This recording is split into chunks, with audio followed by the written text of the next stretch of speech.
Hi everyone, welcome to my channel. So अब हम पढ़ेंगे decision theory and utility theory के बारे में। अब देखो, डिसीजन थ्योरी के अंदर ही यूटिलिटी थ्योरी आती है।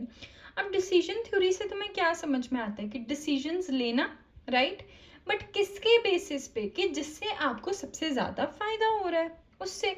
क्योंकि देखो, हमारे डिसीजंस अलग अलग हो सकते हैं कि अच्छा मैं ये भी कर सकती हूँ, वो भी कर सकती हूँ, ऐसे भी कर सकती हूँ, बट जिस चीज़ से हमें सबसे ज़्यादा, सपोज मैंने जॉब लेनी है, जिस चीज़ से मैं सबसे ज़्यादा अर्निंग होगी तो ऑब्वियसली मैं उसी की तरफ जाऊंगी। ठीक है, तो डिसीजन थ्योरी क्या है? ये मिक्सचर है। डिसीजन किस बेसिस पे लेते हैं? प्रोबेबिलिटी थ्योरी, किस चीज़ के होने की प्रोबेबिलिटी ज़्यादा है या कम है, plus utility theory. Utility theory मतलब किस चीज़ से मेरे को सबसे ज़्यादा फायदा है। प्रोबेबिलिटी थ्योरी तो अभी हम पढ़ते ही आ रहे हैं, ठीक है, कि प्रोबेबली कौन सी चीज़ ज़्यादा हो सकती है, ठीक है, कौन सी चीज़ कम हो सकती है, बट उस चीज़ से मेरे को कितना फायदा कितना नुकसान है, ये क्या यूटिलिटी थ्योरी बताएगी, राइट। अब इसकी हम डेफिनेशन पढ़ते हैं।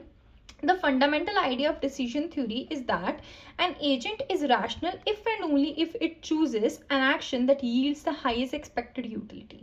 मतलब कि अगर एजेंट तभी रैशनल है, तभी जैसे मैं कहती हूँ ना कि ये अच्छा बच्चा है, ठीक है, ये अच्छा बच्चा तभी है जब ये सही तरह पढ़ रहा है, ठीक है, फर्स्ट आ रहा है, फर्स्ट नहीं तो अच्छी तरह कॉन्सेप्ट को समझ रहा है, ठीक है। तो अब इसी तरह वही चीज हम कह रहे हैं कि हाई डिसीजन थ्योरी क्या कहती है कि एक रैशनल एजेंट तभी रैशनल कहलाता है जब क्या है, वो सही एक्शन ले रहा है और उससे सही बेनिफिट जो है हमें मिल रहे हैं, राइट। एंड इस चीज को average over all possible outcomes of action, इसको क्या कहते हैं? Principle of maximum expected utility, कि मैं जिस चीज से सबसे ज्यादा यूटिलिटी एक्सपेक्ट कर रही हूँ, बेनिफिट एक्सपेक्ट कर रही हूँ, वो डिसीजन जो है मैं लेना चाह रही हूँ। क्लियर है? अब आगे देखते हैं यूटिलिटी थ्योरी क्या है। ठीक है, मैं मान गई कि हमारे पास जो है डिसीजन थ्योरी मिक्सचर है किसका? Probability theory plus utility theory. But utility theory क्या होती है? देखो, यूटिलिटी मतलब यूजफुलनेस, हमें किससे सबसे बेनिफिट हो रहा है, ठीक है। तो ये क्या है?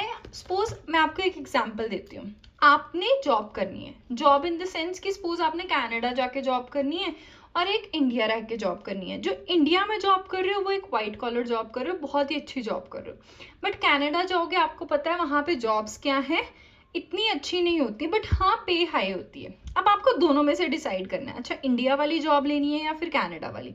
कनाडा में आपको डिसाइड करना पड़ेगा, अच्छा घर से दूर रहना पड़ेगा, प्लस वहाँ के खर्चे मेरे को मेयर करने पड़ेंगे, एंड फिर देखना पड़ेगा कि मेरे पास कितना बचता है, क्या वही चीज़ मैं इंडिया में कमा रहा हूँ, ठीक है, वो देखना पड़ेगा। तो यही चीज़ आती है कि हमें डिसीजन लेना पड़ता है। अब उन डिसीजंस को, लाइक मेरे को इंडिया में रहना है और कनाडा जाना है, क्राइटेरिया देख के मैं क्या है, रैंकिंग दूंगी, उसको कुछ ना कुछ मार्क्स दूंगी, उस बेसिस पे मैं देखूंगी अच्छा मेरे को क्या डिसाइड करना है। क्लियर हुआ? अब इंडिया में जाना है, मैं देख रही हूँ अच्छा मेरे ये खर्चे हो रहे हैं, ऐसे ऐसे हो रहे हैं, for an example, but Canada में मैं ज्यादा सेव कर पा रही हूँ, so I will go to Canada. And कईयों की सोच जो है वो अलग होगी कि हाँ I will stay in India क्योंकि वहां पे खर्चे बहुत हैं। तो आपको देखना है कि क्या आपके डिसीजन होंगे जिससे आपको सबसे ज्यादा यूजफुलनेस मिल रही है। अब इन डिसीजंस को आप क्या दोगे? मार्किंग दोगे कि हाँ ये क्या है, मेरे को 100% यूटिलिटी दे रहा है, ये चीज मेरे को 80% यूटिलिटी दे रहा है, ये चीज मेरे को 70% दे रहे हैं। तो उस बेसिस पे हम क्या है, डिसाइड करते हैं। अब जो मार्किंग होती है वो कौन देता है? यूटिलिटी फंक्शन देता है। किस बेसिस पे देता है? सेटिस्फेक्शन लेवल पे, कि हाँ मैं इस डिसीजन से इतना सेटिस्फाइड हूँ कि हाँ मेरे को इतनी अर्निंग हो जाएगी और इंडिया से ज्यादा होगी, ठीक है। तो हम क्या है, सेटिस्फेक्शन लेवल पे यूटिलिटी फंक्शन जो है वो डिसाइड करता है कि किसको कितनी मार्किंग देनी है। I hope it is clear to you. Just मैं आपको एक बारी इसकी जो डेफिनेशन है वो पढ़ देती हूँ। It is a mathematical framework used to model decision making under uncertainty, ठीक है। It allows one to assign subjective values, मतलब तुम क्या है, न्यूमेरिकल वैल्यूज दोगे, ठीक है, तो वो क्या है, तुम्हारी हेल्प करेगा डिसीजन मेकिंग में।